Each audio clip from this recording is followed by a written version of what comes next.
Hi all, എല്ലാവർക്കും നമസ്കാരം. Welcome back to J M journey. Fight club പേര് സൂചിപ്പിക്കുന്ന പോലെ തന്നെ അടിയോടടി, അനങ്ങിയാലടി, നിന്നാലടി, മിണ്ടിയാലടി, തിരിഞ്ഞാലടി. ഇതാണ് സിനിമ. എത്ര അടി ഉണ്ടെന്ന് നോക്കിയില്ല, ഒരു 8-10 അടി എങ്ങനെ പോയാലും ഉണ്ടാവും. ഒരടിയിൽ നിന്നും മറ്റൊരടിയിലേക്കുള്ള ആ ഒരു ദൂരം അതിങ്ങനെ കണക്ട് ചെയ്ത് പോകുന്നതാണ് സിനിമ എന്ന് ഒറ്റ വാക്കിൽ പറയേണ്ടി വരും. സിനിമ കാണാനുള്ള പ്രധാന കാരണം എന്ന് പറയുന്നത് ലോകേഷ് കനകരാജിന്റെ ജി സ്ക്വാഡ് അതാണ് പ്രൊഡ്യൂസ് ചെയ്യുന്നത് എന്നുള്ളതും, പിന്നെ അദ്ദേഹത്തിന്റെ തന്നെ അസോസിയേറ്റ് ആയിട്ടുള്ള അല്ലെങ്കിൽ അസിസ്റ്റന്റ് ആയിട്ടുള്ള അബ്ബാസ്, അദ്ദേഹമാണ് ഇത് സംവിധാനം ചെയ്യുന്നത്. അദ്ദേഹത്തിന്റെ ആദ്യത്തെ സംവിധാനമാണ്. ഈ രണ്ട് കാരണങ്ങളാണ് സിനിമ കാണാനുണ്ടായിരുന്നത്. ഈ സിനിമയിലെ ഏറ്റവും എനിക്ക് ഇഷ്ടപ്പെട്ട ഒരു സംഭവം എന്ന് പറയുന്നത്, അതിനത് പറയണം, ജി സ്ക്വാഡ് എന്നുള്ളതിന്റെ ആ ഒരു പരസ്യം, ആ ഒരു ഒരു പ്രൊഡക്ഷൻ കമ്പനീനെ കാണിച്ച വിധമാണ്. എൽ സി യുവിന്റെ ആ മ്യൂസിക്കും, എന്താ പറയാ, റോളക്സ് വരുമ്പോഴുള്ള ആ ചൂടും, പിന്നെ അദ്ദേഹത്തിന്റെ തന്നെ കൈതിയിൽ ഉപയോഗിച്ചിട്ടുള്ള മറ്റേ മെഷീൻ കണ്ണും സംഭവങ്ങളൊക്കെ ഒരു കേട്ടിലൻ സാധനമായിരുന്നു. ഭയങ്കര ഇഷ്ടമായി. അടിപൊളി സാധനം. സോ അതാണ് എനിക്ക് ഏറ്റവും ഇഷ്ടപ്പെട്ടത്. മനസ്സിൽ നിന്ന് പോകാതിരിക്കണം, സത്യം പറഞ്ഞ അതാണ്.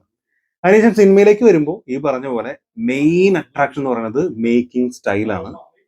ഭയങ്കര രസമായിട്ട് വന്നിട്ടുണ്ട്.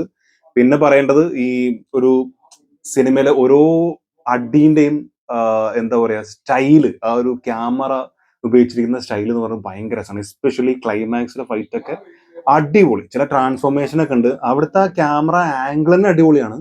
അപ്പൊ അത് ട്രാൻസ്ഫോർമേഷൻ ഇങ്ങനെ സംഭവിച്ച് രണ്ട് സ്ഥലത്ത് നടന്ന അടിയാണ്. അതായത് ഒരു ആളെ അടിച്ച് തരിപ്പണമാക്കിയിട്ടാണ് നായകൻ ഇവിടെ വന്ന് അടുത്ത ആളെ അടിക്കണത്. അപ്പോ ഈ സംഭവത്തിന് ആ സംഭവം ഇങ്ങനെ കണക്ട് ചെയ്യുന്ന ഒരു ട്രാൻസ്ഫോർമേഷൻ ഉണ്ട്. അത് ഭയങ്കര രസമായിട്ട് വന്നിട്ടുണ്ട്. പിന്നെ ഒരു റോഡിൽ വെച്ചിട്ട് ബസ് കയറിയിട്ടുള്ള അടിയുണ്ട്. അത് ഭയങ്കര രസമായിട്ട് വന്നിട്ടുണ്ട്. പിന്നെ തെരുവിലൂടെയൊക്കെ ഓടി നടന്നൊരു അടിയുണ്ട്. അത് ഭയങ്കര രസമായിട്ട് വന്നിട്ടുണ്ട്. അങ്ങനെ ഫൈറ്റ് ഒക്കെ ഭയങ്കര സംഭവമായിട്ടാണ് ചെയ്തിട്ടുണ്ട്. ബാക്ക്ഗ്രൗണ്ട് മ്യൂസിക്കും അത്യാവശ്യം നന്നായിട്ട് തന്നെ വന്നിട്ടുണ്ട്. അത് എനിക്ക് ഭയങ്കര ഇഷ്ടമായി. അതിന് അട്രാക്ഷൻ ഉണ്ട്. കാരണം ഈ ഫൈറ്റ് ക്ലബ്ബ് എന്ന് പേര് പറഞ്ഞ പോലെ തന്നെ രണ്ട് ചേരികളാണ്. അത് നമ്മൾ വടച്ചേനലിലെ കണ്ടിട്ടുള്ള പോലെ രണ്ട് ചേരികൾ. അപ്പോൾ ആ ചേരിയിലൊരു ടീം, ഈ ചേരിയിലൊരു ടീം. ഇവിടെ ഉള്ളത് നായകനും കുറച്ച് ആളുകളും, ആ ഒരു ക്ലബ്ബ്. അതുപോലെ അപ്പുറത്തുള്ള വില്ലനും അദ്ദേഹത്തിന്റെ കുറച്ച് ആളുകളും. അവര് ഏഹ് ഒരു ഒരു നായകന്റെ ചെറുപ്പത്തിൽ ഉണ്ടാവുന്ന ചില സംഭവമാണ്. വലിയൊരു ഫുട്ബോളർ ആവണം എന്ന് ആഗ്രഹിച്ച് നടക്കുന്ന നായകൻ, അദ്ദേഹത്തിന്റെ ലൈഫിൽ ഉണ്ടാവുന്ന ചെറിയൊരു സംഗതി, ആ സംഗതി വെച്ചിട്ടാണ് ഈ സിനിമ മുഴുവൻ ഓടിപ്പോകുന്നത്. അദ്ദേഹത്തിന്റെ ചില സാഹചര്യങ്ങൾ, ആ സാഹചര്യങ്ങൾ മുതലെടുക്കുന്ന ചില ആളുകൾ, അത് കാരണം ഇവരിങ്ങനെ എരി കയറ്റി വിടാനുള്ള കുറച്ച് ആളുകൾ, അത് കാരണം ഇദ്ദേഹത്തിന് എന്തൊക്കെ പ്രശ്നം ഉണ്ടാവുന്നു, ഇതൊക്കെയാണ് സിനിമ പറയുന്നത്. അത് ഈ രണ്ട് ചേരികളായി തിരിച്ചിട്ട് ആണ് കാണിക്കുന്നത് മാത്രം. പിന്നെ വില്ലനായിട്ട് വന്നിട്ടുള്ള ജോസഫ് എന്ന് പറഞ്ഞ ക്യാരക്ടർ ചെയ്തിട്ടുള്ള ആളുടെ ആളുടെ പേര് എനിക്കറിയില്ല. ആള് ഗംഭീരമായിട്ട് ചെയ്തിട്ടുണ്ട്. ഭയങ്കര രസമായിട്ട് ചെയ്തിട്ടുണ്ട്. ആ ക്യാരക്ടറിന്റെ എല്ലാ ഇമോഷൻസും, അത് മീൻസ് വില്ലൻ ആണെങ്കിൽ പോലും അദ്ദേഹം ഇങ്ങനെ, എന്താ പറയാ, ഒരാളുടെ മുമ്പിൽ ചിരിച്ചു നിന്നിട്ട് ഇത് രണ്ട് മുഖം ഉണ്ടല്ലോ, ആ ഒരു സംഭവം അത് കറക്റ്റ് ആൾട്ടർ ഈഗോ എന്ന് പറഞ്ഞുള്ള സംഭവം അത് കറക്റ്റ് ആയിട്ട് കാണിച്ചിട്ടുണ്ട്. അതെനിക്ക് ഭയങ്കര ഇഷ്ടമായിട്ട് തോന്നി.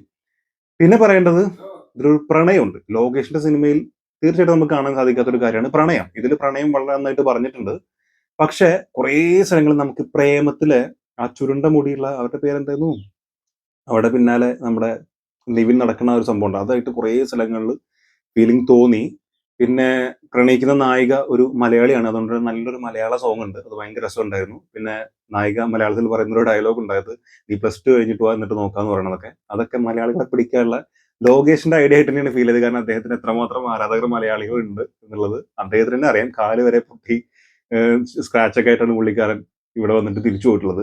സോ അതൊക്കെ ഭയങ്കര രസമായിട്ട് തോന്നി. മലയാളികളെ റെപ്രസെന്റ് ചെയ്യാൻ വേണ്ടി മാത്രം പറഞ്ഞൊരു പ്രണയം പോലെയും തോന്നി. കാരണം അതിന് പിന്നെ ഒരു എൻഡും കാര്യങ്ങളൊന്നും ഇല്ല. ജസ്റ്റ് ആ പ്രണയം പറഞ്ഞു, അത് അവിടെ പോയി. അതിനുശേഷം അവസാനത്തേക്ക് നായിക്ക് എന്ത് സംഭവിച്ചു, ഇവിടെ പ്രണയം എന്ത് സംഭവിച്ചു, ഇതൊന്നും കാണിക്കുന്നില്ല. സോ അത് വെറുതെ ഒരു പോളിഷ് ചെയ്യാൻ വേണ്ടി കാണിച്ചൊരു പ്രണയം എന്ന് മാത്രമേ പറയാൻ പറ്റുള്ളൂ. പിന്നെ ഇതിന്റെ മ്യൂസിക് വൈസ് കുറേ സ്ഥലങ്ങളിൽ, ഇപ്പൊ കൊടി എന്ന് പറഞ്ഞ സിനിമയിലുള്ള ആ ഒരു സംഭവം, അതുപോലെ നമ്മൾ ഈ പറഞ്ഞ പ്രേമത്തിലെ കുറെ, ഈ +2 പഠിക്കുന്ന സമയത്ത് ഇങ്ങനെ കുട്ടിപ്പാട്ട് പരിപാടി, പിറകടക്കുമ്പോൾ കുറച്ച് സംഭവങ്ങൾ, അൽഫോൺസിന്റെ ചില ഫ്രെയിംസ് പോലെ ഫുട്ബോള്, പറക്കുന്ന പൂമ്പാറ്റ, അപ്പുറത്തുള്ള കുറച്ച് ഇലകൾ, അങ്ങനെയൊക്കെ കുറെ സ്ഥലങ്ങൾ മലയാളി നമുക്ക് ഫീൽ ചെയ്തു. തമിഴിൽ അവർക്ക് അങ്ങനെ ഫീൽ ചെയ്യുമെന്ന് അറിയില്ല. എനിക്ക് അങ്ങനെ കുറെ സ്ഥലങ്ങളിൽ എവിടേക്കോ കേട്ടിട്ടുള്ള സംഭവം, ഇൻസ്പയർ ആയിട്ട് കൊടുത്തിട്ടുള്ള കുറെ മ്യൂസിക് അങ്ങനെയൊക്കെ ഫീൽ ചെയ്തു. പിന്നെ നായകന്റെ ഒരു എൻട്രി ഉണ്ട്. എൻട്രി എന്ന് പറഞ്ഞു കഴിഞ്ഞാല്, ഈ ദളപതി എന്ന് പറഞ്ഞിട്ടുള്ള ആ തമിഴ് സിനിമ ഒരു തിയേറ്ററിൽ നിന്ന് കുറച്ച് ആളുകൾ കാണുന്നിടത്ത് വന്നിട്ട് അവിടെ ഒരു അടിയാണ്. ഈ അടി കാണിച്ചിട്ട് അവിടെ നേരെ ഫ്ലാഷ് ബാക്ക് പോയിട്ട് ആ ഫ്ലാഷ് ബാക്കിലെ കാര്യങ്ങൾ മുഴുവൻ പറഞ്ഞിട്ട് എന്തുകൊണ്ടാണ് ഇപ്പൊ ഈ അടി നടക്കുന്നതെന്ന് കാണിക്കുന്ന ഒരു വിധമുണ്ട്. ആ ഒരു കഥ പറയുന്ന രീതി ഭയങ്കര രസമായിട്ട് ഫീൽ ചെയ്തു. പിന്നെ പ്രത്യേകിച്ച് എടുത്ത് പറയാൻ വേറെ സംഭവങ്ങളൊന്നുമില്ല. ഈ പറഞ്ഞ പോലെ കംപ്ലീറ്റ്ലി ഒരു ഒരു ആക്ഷൻ പാക്കേജാണ് പരിപാടി. ആക്ഷൻ പാക്കേജ് എന്ന് പറയുമ്പോൾ ലോകേഷ് സിനിമകളിൽ കാണുന്ന രീതിയിൽ നമ്മൾ പ്രതീക്ഷിക്കരുത്. മേക്കിംഗ് കംപ്ലീറ്റ്ലി ഡിഫറെന്റ് ആണ്. ലോകേഷിന്റെ ഇൻസ്പയർ ആയി തോന്നിയിട്ടുള്ള കാര്യം ഈ അവസാന ഭാഗത്തൊക്കെ ഫൈറ്റ് ഒക്കെ വരുന്ന സമയത്ത് അതിന്റെ ബീജിയമും കാര്യങ്ങളൊക്കെ അത്യാവശ്യം ആ രീതിയിൽ തന്നെ ചെയ്യാൻ ശ്രമിച്ചിട്ടുണ്ട്. അത് പിന്നെ ലോകേഷ് സിനിമകളിൽ മാത്രമല്ല, ഇപ്പൊ മിക്ക സിനിമകളിലും ഈ ആക്ഷൻ സീക്വൻസിൽ വരുന്ന ബീജിയം ഭയങ്കര രസമായിരിക്കും. അപ്പോൾ അത് അതുപോലെ വന്നിട്ടുണ്ടെന്നല്ലാതെ ഇത് കംപ്ലീറ്റ്ലി ഈ തൻ്റെതായിട്ടുള്ള ഒരു സ്റ്റൈലിലാണ് മേക്കിംഗ് ചെയ്തു വെച്ചിട്ടുള്ളത്. അത് ഭയങ്കര രസമായിട്ട് വന്നിട്ടുണ്ട്. നമ്മൾ ഈ സിനിമ കാണുമ്പോൾ ഭയങ്കരമായിട്ടുള്ള കുറേ അടി, അതിന്റെ മേക്കിംഗ് സ്റ്റൈല്, അത് കാണാൻ വേണ്ടി മാത്രം സിനിമയ്ക്ക് പോകുന്നതായിരിക്കും നല്ലത്. അതിനപ്പുറത്തേക്ക് കഥയിലൊന്നും അങ്ങനെ വലിയ പ്രാധാന്യം കൊടുത്തിട്ടുള്ള പരിപാടിയല്ല. പ്രാധാന്യം ഉണ്ടോ ചോദിച്ചാൽ ഉണ്ട്. പക്ഷെ നമ്മൾ ഇതിനു മുമ്പ് ഒരുപാട് കണ്ടിട്ടുണ്ട്. പ്രത്യേകിച്ച് തമിഴ് സിനിമകളിൽ ഒരുപാട് കണ്ടിട്ടുണ്ട്. ഈ വടച്ചെന്നൈയിലടക്കം ഞാൻ വീണ്ടും എടുത്തു പറഞ്ഞ ആ രീതിയിലുള്ള ഒരു ചേരി ഫൈറ്റ് ഉണ്ടല്ലോ, അതൊരുപാട് കാണിക്കുന്നുണ്ട്. സോ അപ്പൊ കഥയിലൊന്നും വലിയ പുതുമ തേടിയിട്ട് അങ്ങനെ പോണ്ട. അത് മറിച്ച് അത് വിട്ട് ഈ ഫൈറ്റ് എന്നൊക്കെ പറയുമ്പോൾ ഭയങ്കര സ്റ്റൈലിഷ് ആയിട്ട് വന്നിട്ട് സ്ലോ മോഷൻ വന്നിട്ട് ഇതൊന്നുമല്ല. ആകെ അടി നേരെ കേടി ചെല്ലുന്നു, നിരത്താണ് ആകെ ചിറുക്കൊക്കെ ചളയ പളയെന്ന് പറഞ്ഞ അടി കിട്ടും. അമ്മൊരു പരിപാടിയാണ്. സോ അങ്ങനെയുള്ള ഒരു സംഭവം നമുക്ക് കാണാം. ഇപ്പൊ ഈ തല്ലുമലയിലും പോലും, തല്ലുമലയും പറയാൻ പറ്റില്ല, കാരണം അതിലും ഭയങ്കര ഒരു സ്റ്റൈൽ കൊണ്ടുണ്ട്. അങ്ങനെയല്ല, ഇതൊരു പരക്കടിയാണ്. അങ്കമാലി ഡയറീസിലൊക്കെ കാണിക്കുന്ന ഒരു അടിയൊക്കെ ഉണ്ടല്ലോ, അത്തരത്തിൽ അടിച്ച് പൊളിക്കുക എന്ന് പറയില്ലേ, അങ്ങനത്തെ ഒരു പരിപാടിയാണ്. സോ ആ സമയത്തുള്ള ക്യാമറ വർക്ക്, ചില ട്രാൻസിഷൻസ്, ഇതൊക്കെ ഭയങ്കര രസമായിട്ട് വന്നിട്ടുണ്ട്. സോ കംപ്ലീറ്റ് ഒരു മേക്കിംഗ് സ്റ്റൈൽ എന്താണെന്ന് അറിയാൻ, അത് എക്സ്പീരിയൻസ് ചെയ്യാൻ വേണ്ടി പോകാം എന്നാണ് എനിക്ക് തോന്നിയിട്ടുള്ളത്. പിന്നെ സെക്കൻഡ് ഹാഫിൽ ഏകദേശം ഒരു പകുതി കഴിഞ്ഞാൽ കുറച്ച് ഭാഗം ഒന്ന് വലിപ്പിക്കുന്ന പോലെ ഫീൽ ചെയ്തു. ചെറുതായിട്ടൊന്ന് എന്താണ് ഇവന്മാർ ഇങ്ങനെ കൊണ്ടുപോകുന്നത്, ചെറുതായിട്ടൊരു ഒരു 10-15 മിനിറ്റ് അങ്ങനെ ഒരു ഫീൽ ഉണ്ടായിരുന്നു. അതിനുശേഷം വീണ്ടും ക്ലൈമാക്സിലേക്ക് വന്നപ്പോൾ ഭയങ്കര രസമായിട്ട് വന്നിട്ടുണ്ട്.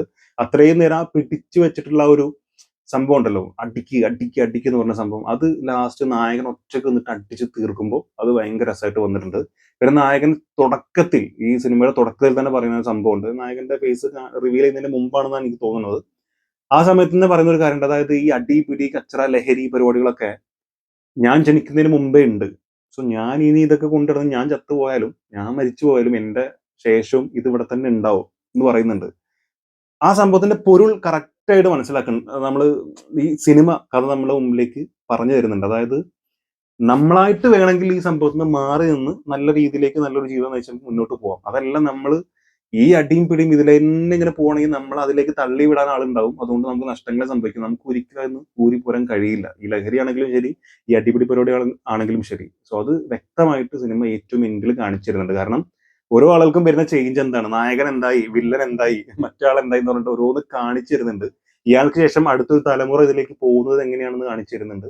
സോ ഈ പറഞ്ഞ പോലെ ലോകേഷിന് ഇൻസ്പയർ ആയിട്ടുള്ള മറ്റൊരു കാര്യം അതുകൂടിയാണ്. കാരണം ലോകേഷിന്റെ എല്ലാ സിനിമകളിലും ലഹരി, അതുകൊണ്ടുണ്ടാകുന്ന പ്രശ്നങ്ങൾ, അത് ഭയങ്കരമായിട്ട് പുള്ളിക്കാരൻ പറഞ്ഞു വെക്കുന്നുണ്ടല്ലോ. സോ ഈ എൽസിന്റെ ഒക്കെ എൻഡിങ്ങിൽ അത് എന്താവും എന്നുള്ള ഒരു ആകാംക്ഷ എല്ലാവരുടെ ഉള്ളിലുണ്ട്. ലഹരി കൊണ്ടു നടക്കുന്ന വില്ലന്മാര് ശരിയാകുമോ, സോ അതിനെ അഴിക്കാൻ ശ്രമിക്കുന്ന ഉലകനായകനും ടീമും ജയിക്കുമോ എന്നുള്ളതൊക്കെ ഭയങ്കര ആകാംക്ഷ വെച്ചിട്ടുള്ള ഒരു സംഭവം. സോ അത്തരത്തിൽ ഇതിലും ലഹരി കൊണ്ടുണ്ടാകുന്ന സംഭവങ്ങളും അതിന്റെ പ്രശ്നങ്ങളൊക്കെ കറക്റ്റ് ആയിട്ട് വരച്ച് കാണിക്കുന്നുണ്ട്. സോ അതൊരു പ്ലസ് വൺ പോയിന്റ് ആയിട്ട് തോന്നി. അതിനപ്പുറത്തേക്ക് ഞാൻ ഈ പറഞ്ഞ പോലെ ഒരു കംപ്ലീറ്റ് ഒരു അടിപിടി പടം, അതിന്റെ ഒരു മേക്കിംഗ് സ്റ്റൈൽ, അതിന്റെ കുറച്ച് ബിജിഎം, അതൊക്കെ ആസ്വദിക്കാൻ വേണ്ടി പോവാണെങ്കിൽ ഒരു 2-2.5 മണിക്കൂർ നിങ്ങൾക്ക് കുഴപ്പമില്ലാത്ത രീതിയിൽ എൻജോയ് ചെയ്യാൻ പറ്റും. സോ എന്നെ സംബന്ധിച്ച് ഒരു 7/10 കൊടുക്കാവുന്ന സിനിമയായിട്ടാണ് തോന്നിയത്. പിന്നെ വേണമെങ്കിൽ ആ കഥകളും അതിന്റെ മെസ്സേജുകളൊക്കെ ഉൾക്കൊള്ളിച്ച് ഒരു പോയിന്റ് കൂടെ കൊടുക്കാം എന്നുള്ളതേ ഉള്ളൂ. സോ നിങ്ങൾ കണ്ടിട്ടുണ്ടെങ്കിൽ തീർച്ചയായിട്ടും നിങ്ങളുടെ അഭിപ്രായം എന്താണെന്നുള്ളത് കമന്റിൽ മറക്കാതെ രേഖപ്പെടുത്തുക. പിന്നെ കാണാൻ തീരുമാനിക്കുന്നുണ്ടെങ്കിൽ ദയവായി തിയേറ്ററിൽ തന്നെ പോയി കാണുക. അപ്പോൾ മാത്രമേ നമുക്ക് അത്രയും എൻജോയ് ചെയ്യാൻ പറ്റുള്ളൂ. മ്യൂസിക് വൈസ് ഒക്കെ അത്രയും നമ്മൾ അറിയേണ്ട കുറെ ബിജിഎമ്മും കാര്യങ്ങളൊക്കെ ഉണ്ട്. മൊബൈലിൽ കാണുമ്പോൾ ഒരിക്കലും ആ ഒരു ഫീൽ കിട്ടുമെന്ന് എനിക്ക് തോന്നുന്നില്ല. സോ അടുത്ത വീഡിയോ കാണാം. കാണുന്നവരെ